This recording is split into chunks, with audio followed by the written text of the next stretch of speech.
شروع اللہ کے نام سے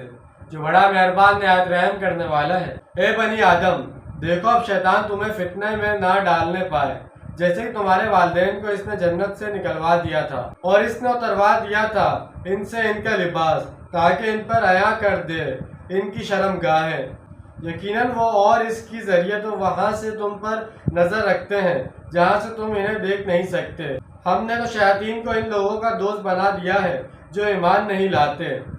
چونکہ ابلیس کو اللہ کی طرف سے قیامت تک چھوٹ ملی ہوئی ہے، لہٰذا وہ نہ صرف مسلسل زندہ ہے بلکہ اس نے اپنی اولاد اور اپنے نمائندوں کو اپنے ایجنٹ کی تکمیل کے لیے انسانوں کے درمیان پھیلا رکھا ہے۔ یہ جن شیاطین چونکہ غیر مرئی مخلوق ہیں، اس لیے وہ ایسی ایسی جگہوں پر ہماری گھاٹ میں بیٹھے ہوتے ہیں اور ایسے ایسے طور طریقوں سے حملہ آور ہوتے ہیں جس کا ہلکا سا اندازہ بھی ہم نہیں لگا سکتے، جیسے گندگی اور مکھی کا